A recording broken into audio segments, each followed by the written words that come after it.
We begin with a Fox News alert. President Biden pardoning his son Hunter despite previously saying he would not use the pardon power on his son.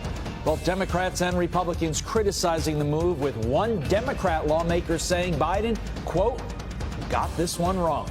You're watching Fox and Friends First here on a Monday morning. I am Todd Pyro. Carly Shimkus has the day off. Madeline Rivera is in Washington with more on the president pardoning the first son. Maddie. Good morning, Todd. The president has long said he would respect the rule of law, trying to distinguish himself from President-elect Trump, who has accused the Justice Department of being politicized. But the president says he does feel Hunter has been unfairly targeted. In a statement, the president says, from the day I took office, I said I would not interfere with the Justice Department's decision making, and I kept my word even as I have watched my son being selectively and unfairly prosecuted. Here's the truth. I believe in the justice system, but as I have wrestled with this, I also believe raw politics has infected this process, and it led to a miscarriage of justice. Time and time again, the White House and the president have said he would not pardon Hunter or commute his sentence. The White House at times getting frustrated when asked multiple times about the possibility. Is there any possibility that the president would end up pardoning his son? No.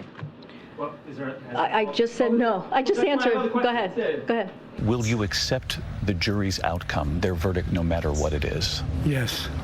And have you ruled out a pardon for your son? Yes. I am satisfied that I'm not going to do anything. I said I abide by the jury decision. I will do that, and I will not pardon him. Does the president have any intention of pardoning him? We've been asked that question multiple times. Our answer stands, which is no. Reaction from Democrats have been mixed. Colorado's Governor Jared Polis saying, I am disappointed that he put his family ahead of the country. This is a bad precedent that could be abused by later presidents. Arizona Congressman Greg Stanton saying, I respect President Biden, but I think he got this one wrong.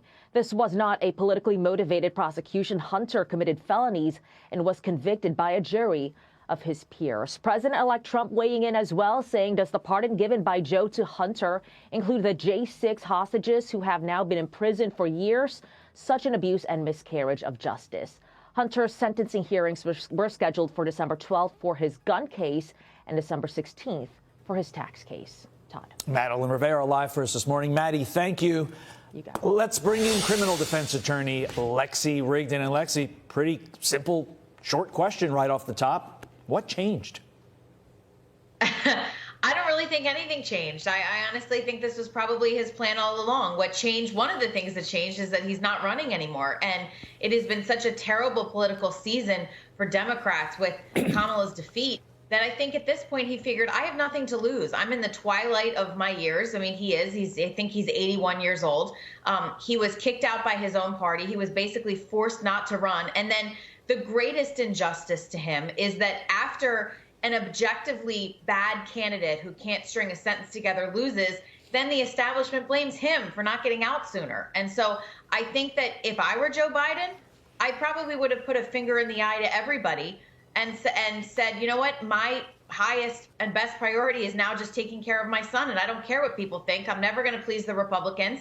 And I don't care about the Democrats who stabbed me in the back. I think that's the explanation. The only thing that changed in my mind, the election is over. To your point about him not having really sort of anybody he's beholden to anymore, and the candidate that replaced him getting beat soundly. I want to focus on the law now, Lexie. The pardons language covers all offenses, including ones he has not yet been charged for.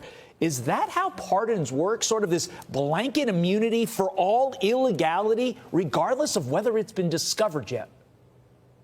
Well, that is very interesting. It's very broad and sweeping, and it covers a 10-year period. And you look at presidents who have pardoned family members before. In the case of Roger Clinton, he had already served his sentence.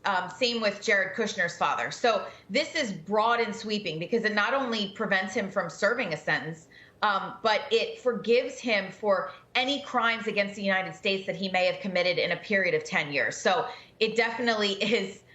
It's definitely a very broad pardon. And if you actually look online about how a normal person applies for a pardon, normal people aren't even supposed to apply for them until a certain period of time after serving their sentence. And so obviously this has been done before in the case of Gerald Ford pardoned Richard Nixon for and when he hadn't been convicted or indicted or anything like that. So it's not necessarily unprecedented to have a controversial pardon, but given that this is his son and given the amount of times that he said that he wasn't going to do this, and his staff, Karine Jean-Pierre, kind of, rolling her eyes and annoyed that she's getting the question again. This is pretty big news. But when I heard about it, I was not surprised. So what you're telling me is it is not normal in the pardon setting for somebody to publish an article in the Washington Post, have your defense team publish an article in Washington. Interesting. Noted. I'll make a note of that for next time. Yeah. Joe Biden said he issued the pardon after he watched his son be selectively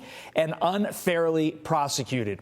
But wasn't it Joe Biden's DOJ that prosecuted Hunter?